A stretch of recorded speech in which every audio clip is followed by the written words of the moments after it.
तो आज की ट्रिग्नोमेट्री की क्लास में हम लोग सम एंड डिफरेंस, दो मेन टारगेट हैं, इन्हीं का लेंगे अपन। सारे के सारे जो है वो टाइप एक साथ नहीं करेंगे। देखो, सम एंड डिफरेंस मतलब जहाँ पे भी तुम्हें लगता है दो एंगल्स को जोड़ा जा रहा है, दो एंगल का सब्ट्रैक्शन किया जा रहा है, ये वाला फॉर्मूला डायरेक्टली यूज़ में ले सकते हो आप।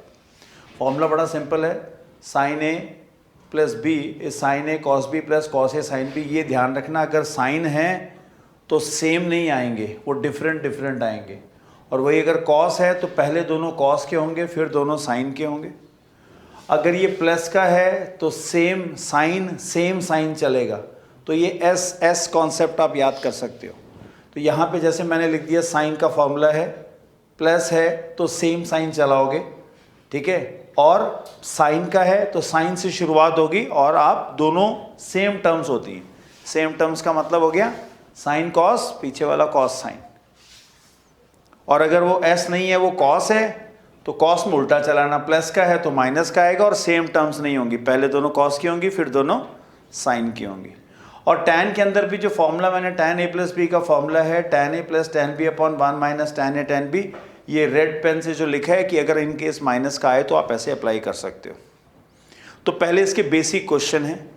बेसिक क्वेश्चन के जैसे लास्ट वीडियो में अपन ने या लास्ट क्लास में हम लोगों ने देखा था कि हम लोग कैसे 30, 45, 60, 90 डिग्री का यूज़ करके बाकी एंगल निकाल सकते हैं।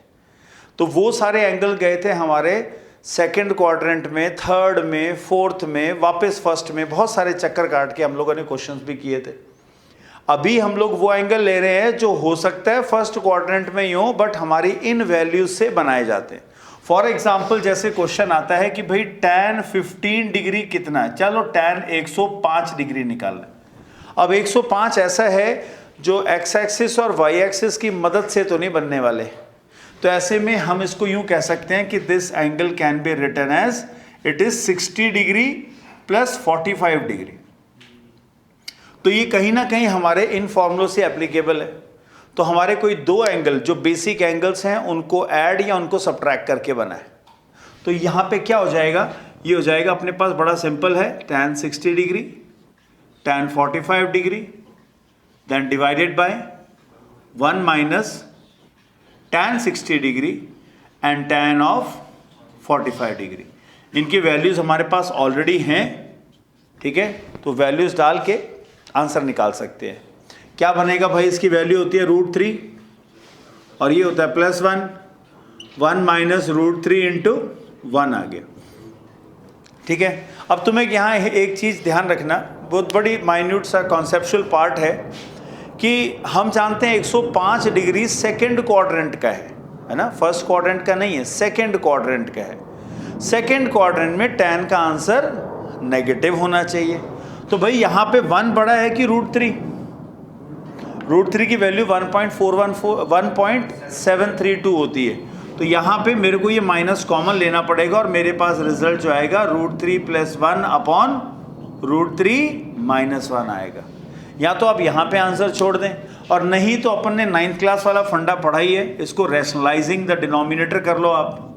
√3 + 1 से ऊपर नीचे मल्टीप्लाई करवा दिया तो ये हमारी ऊपर की टर्म क्या बन जाएगी, माइनस तो है ही, ऊपर बन गया हमारे पास a + b, तो a² यानी कि 3 + 2√2 + 1 डिवाइडेड बाय नीचे a + b और a - b, a² - b² का फॉर्मूला हो गया।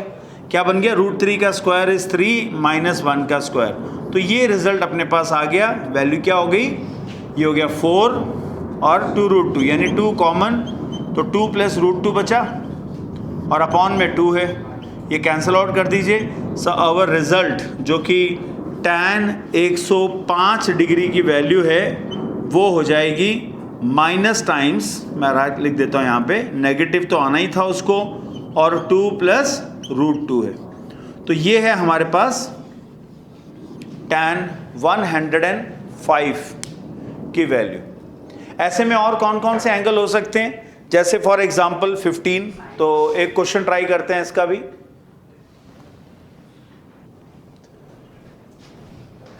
एक और क्वेश्चन लेते हैं जहां पे हमें cos 15 डिग्री की वैल्यू निकालनी है। पहले 105 था तो सेकंड क्वाड्रेंट में था, अब 15 है, फर्स्ट क्वाड्रेंट का ये, तो चिंता नहीं करनी, माइनस आएगा ही नहीं। तो आपको ये ध्यान रखना है कि जब भी हम लोग ऐसा कोई कॉन्सेप्ट करते हैं ना और उस कॉन्सेप्ट के अंदर अपने पास एंगल पता लग जाता है, तो हम लोग क्वाड्रेंट को थोड़ा सा ध्यान से करेंगे। जैसे इसको मैं अभी हाल फिलहाल लिख सकता हूं 60 डिग्री माइनस 45 डिग्री।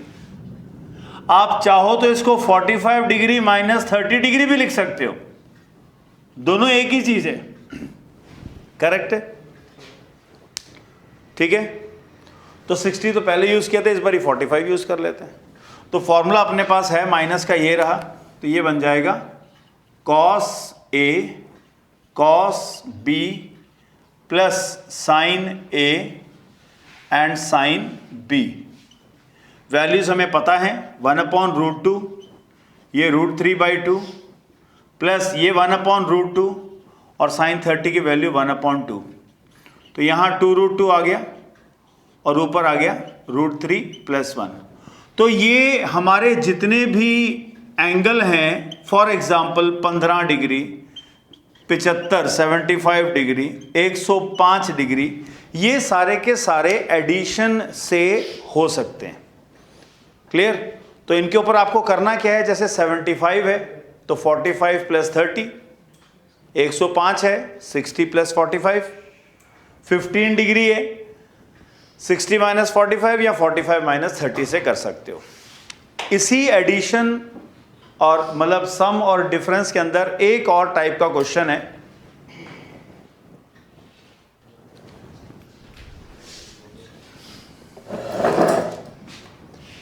एक और टाइप का क्वेश्चन हम लोग यहां लेते हैं। क्वेश्चन में कॉस ए की वैल्यू दे रखी है 12/13, साइन बी की वैल्यू दे रखी है -4/5।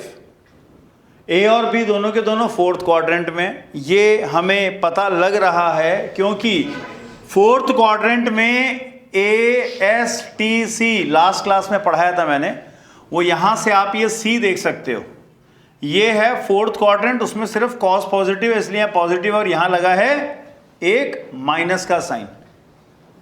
अब पाइथागोरियन ट्रिपलेट, वो भी आपको ऑलरेडी रील्स के जरिए बता चुका हूं मैं, तो पाइथागोरियन ट्रिपलेट हैं सारे के सारे, 99% क्वेश्चन पाइथागोरियन ट्रिपलेट के आते हैं।